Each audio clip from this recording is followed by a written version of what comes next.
हे बुरखा घालून परीक्षा केंद्रामध्ये प्रवेश नको, मत्स्य व्यवसाय आणि बंदरे मंत्री नितेश राणे यांनी शिक्षण मंत्री दादा भुसेंना हे पत्र लिहिलंय। राज्यातील 10वी आणि 12वीच्या परीक्षांच्या धर्तीवर हे पत्र त्यांनी लिहिलेलं आहे। तर कॉपीचे प्रमाण वाढण्याची भीती व्यक्त करत त्यांनी हे पत्र लिहिल्याची माहिती समोर येते। मंत्री नितेश राणे यांनी शिक्षण मंत्र्यांना एक पत्र लिहिलेलं आहे। आता 10वी 12वीच्या परीक्षा होणार आहे, त्या पार्श्वभूमीवर मुलींना बुरखा घालून परीक्षा केंद्रामध्ये प्रवेश नको अशी मागणी करणारं पत्र हे मत्स्य व्यवसाय आणि बंदरे मंत्री नितेश राणे यांनी शिक्षण मंत्री दादा भुसे यांना लिहिलेलं आहे। त्यामुळे आता दादा भुसेंची यावर काय प्रतिक्रिया आहे ते कशा पद्धतीने या पत्राची दखल घेतात ते बघावं लागेल। आणि याविषयी अधिक माहितीसाठी आपले प्रतिनिधी अजित मांढरे हे फोन लाईनवर आपल्यासोबत जोडले गेले आहेत। अजित, काय सांगाल? आता काही दिवसांमध्ये परीक्षा आहेत 10वी 12वीच्या आणि त्याच पार्श्वभूमीवर ही एक मोठी मागणी नितेश राणेंनी केली आहे। नेमकं काय म्हटलंय पत्रात? नितेश राणे यांनी हे पत्र जे आहे शिक्षण मंत्री दादा भुसे यांना लिहिलंय। आपल्याला माहिती आहे की भाजपमध्ये नितेश राणे हे हिंदू जहाल वक्तव्य करणारे नेते म्हणून ओळखले जातात। ते आता मंत्री आहेत आणि ज्या ज्या वेळेस हिंदूंचा मुद्दा येईल किंवा सनातनचा मुद्दा येईल त्यावेळेस अनेक प्रखर आणि जहाल वक्तव्य करण्यामध्ये नितेश राणे पुढे असतात। याच पद्धतीनं आताचा विषय जर पाहिला तर पुन्हा एकदा परीक्षांना लक्षात ठेवून किंवा परीक्षा केंद्रित करून 10वी ते 12वीची परीक्षा आहे त्या लक्षात घेऊन त्यांनी बुरखाधारी विद्यार्थ्यांना किंवा बुरखाधारी जे विद्यार्थिनी आहेत त्यांना तिथं प्रवेश देऊ नये। यामुळे डमी कॅन्डिडेट किंवा डमी विद्यार्थी आणि त्याचबरोबरीनं कॉपीचे प्रमाण जे आहे ते मोठ्या प्रमाणात वाढेल आणि अनेक जे विद्यार्थी आहेत जे वर्षभर मेहनत करतात त्यांचा अधिकार कुठेतरी हिरावून घेतला जाईल अशा पद्धतीचा आशय लिहून हे पत्र जे आहे हे मंत्री नितेश राणे यांनी मंत्री दादा भुसे यांना लिहिलेलं आहे। होऊ शकतं त्यावरती चर्चा देखील माफ करा जी माहिती मिळते त्यानुसार नितेश राणे आणि दादा भुसे यांची या विषयावर चर्चा देखील झालेली आहे आणि सकारात्मकपणे विचार करू याविषयी योग्य ती अंमलबजावणी केली जाईल असं उत्तर देखील मंत्री दादा भुसे यांनी नितेश राणे यांना दिलेलं आहे। त्यामुळे जर शिक्षण विभागाने या पत्राचा विचार केला तर अनेक ठिकाणी विशेष करून मुस्लिम बहुल भाग जे आहेत त्या भागामध्ये जर असे विद्यार्थी किंवा असे जे विद्यार्थिनी आहेत जे बुरखा घालून येतील त्यांना मात्र तिथं बुरखा घालून येता येणार नाही आणि त्यामुळे तिथे एक वेगळा मुद्दा जो आहे तो उपस्थित होईल। हे पत्र आहे मंत्र्यांना दिलेलं आहे, मंत्री त्यावर विचार करतील असं सांगितलेलं आहे। त्यामुळे सरकारने काय विचार करेल हे देखील पाहावं लागेल। निश्चितच अजित, आणखी एक सवाल या ठिकाणी उपस्थित होतोय। आपण बघतोय मागील काही दिवसांपूर्वी एका कॉलेजमध्ये सुद्धा असा काहीसा प्रकार समोर आलेला होता। त्यावेळेला कारण वेगळं होतं आणि आता जेव्हा परीक्षा आहेत त्यावेळेला अशा पद्धतीनं नितेश राणे यांनी पत्र लिहिलेलं आहे। त्याच्यामध्ये बुरखा घालून विद्यार्थिनीला प्रवेश देऊ नका असं त्यांनी म्हटलेलं आहे। त्याचा काय इम्पॅक्ट होऊ शकतो, काय परिणाम आपल्याला दिसून येऊ शकतो? बघा, बऱ्याच वेळा असं झालं की मुंबई आहे किंवा मुंबईच्या बाहेरच्या अनेक जे कॉलेजेस आहेत शाळा आहेत तिथं अनेक कॉलेजने स्वतःहून याविषयी जे आहेत त्या नोटिफिकेशन लावले होते किंवा नियम लावले होते, असे परिपत्रक जारी केले होते की शिक्षण ज्या ठिकाणी घेतलं जातं ते एक मंदिर असतं, त्या ठिकाणी सर्वांना समान अधिकार असतो, सर्वांना समान वागणूक असते। यामुळे या ठिकाणी जर आपण बाकीच्या कुठल्या गोष्टीमध्ये त्या मंदिरामध्ये भेदभाव करत नाहीये तर मग अशा रीतीनं पेहरावामध्ये का भेदभाव करावा आणि तिथं करून बुरख्यावरच अनेक शाळा कॉलेजांनी आक्षेप घेतला होता। नंतर ज्यावेळेस या गोष्टी समोर आल्या त्यावेळेस शाळा कॉलेजने तो विषय मागे घेतला होता, पण अजूनही काही शाळा ज्या आहेत किंवा अजूनही काही अशा कॉलेजेस आहेत ज्या ठिकाणी अशा रीतीचे नियम हे लागूच आहेत। त्याच पार्श्वभूमीला घेऊन हा निर्णय किंवा हा जो हे जे पत्र लिहिण्याचं कारण जे आहे ते नितेश राणे मंत्री यांनी केलं असं दिसतंय आणि याच्यामुळे परिणाम नक्कीच होऊ शकतो। आगामी मुंबई महानगरपालिका निवडणूक आहेत, अनेक ठिकाणी राज्यामध्ये नगरपालिका नगरपंचायत निवडणूक आहेत। या निवडणुकांमध्ये हा मुद्दा प्रकर्षाने आपल्याला फायदेशीर ठरू शकतो असं एकंदर नितेश राणे यांच्या पत्रावरून दिसून येत आहे। कारण विधानसभा निवडणुकीमध्ये ज्या पद्धतीनं महायुतीच्या अनेक नेत्यांनी विशेष करून हिंदुत्ववादी मुद्द्यांवरती भाजपने जी भूमिका घेतली होती या अनेक मुद्द्यांवरून त्यांना विधानसभा निवडणुकीत फायदा होताना दिसला होता।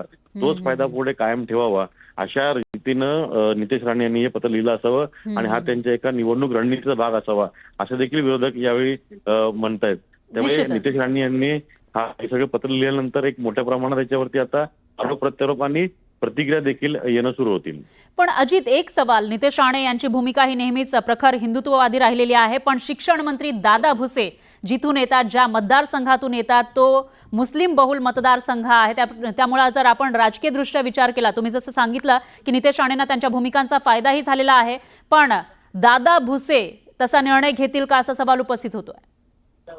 अर्थात ज्यावेळेस हे पत्र दिलं त्यावेळी त्यांच्या खात्याकडून नितेश राणे यांना जे सांगण्यात आलेलं आहे त्यानुसार याच्यावरती सकारात्मक विचार केला जाईल असं उत्तर त्यांना मिळालेलं आहे. त्यामुळे आता दादा भुसे याच्यावरती काय प्रतिक्रिया देतील किंवा त्याच्यावरती काय निर्णय घेतील का हे पत्र फक्त स्वीकारून ते तसंच ठेवतील हे सर्वस्वी त्यांचा अधिकार आहे. पण त्याविषयी ते नेमकी काय भूमिका घेतील हे देखील लवकर ते स्पष्ट करतील असं त्यांच्या खात्याच्या वतीने सांगण्यात आलं आहे. निश्चितच ते भूमिका स्पष्ट करतील आणि सकारात्मक विचार करतील असं सांगितलेलं आहे. त्यामुळे पुढे नेमकं काय होणार, काही निर्णय होतो का ते बघावं लागेल. अजित, धन्यवाद तुम्ही दिलेल्या या सविस्तर माहितीसाठी.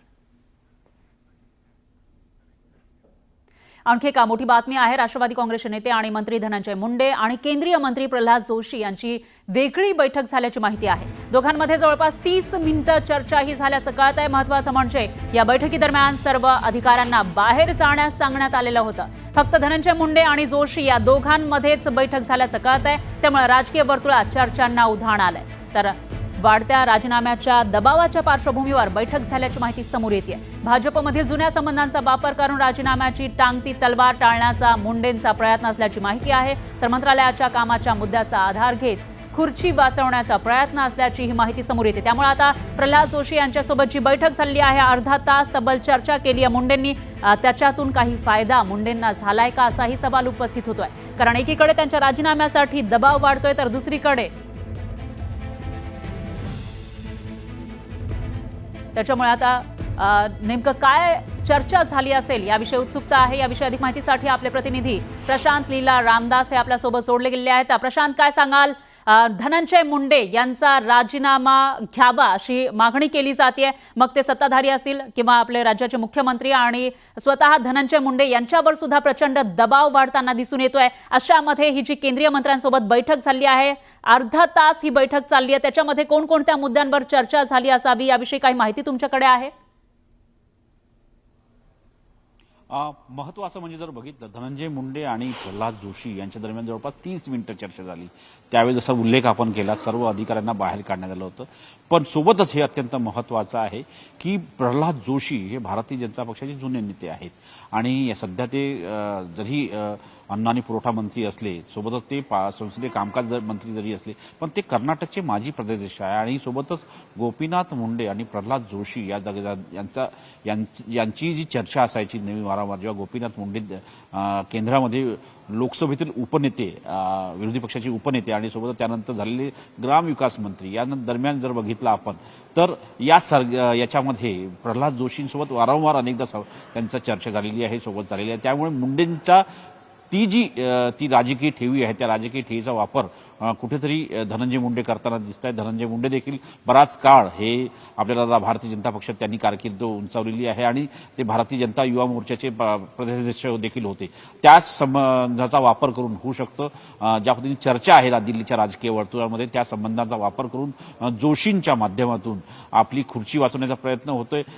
जोशींच्या माध्यमातून काही संदेश जर भारतीय जनता पक्षाच्या ज्येष्ठ नेत्यांना द्यायचे असेल तर त्यासाठी हा प्रयत्न आहे, अशा प्रकारे बोललं जातं. त्या संदर्भातली ही चर्चा जवळपास 30 मिनिटं ही चर्चा झाल्याची सूत्रांची माहिती आहे. आणि साधारणतः 30 मिनिटाच्या चर्चेमध्ये राजीनाम्याचा जो वाढता दबाव आहे, तो दबाव कसा कमी करता येईल आणि राजीनामा जी टांगती तलवार आहे ती कशी टाळता येईल या संदर्भात चर्चा झाल्याची माहिती पुढे आलेली आहे. स्टुडिओ, तुम्ही दिलेल्या या सविस्तर माहितीसाठी.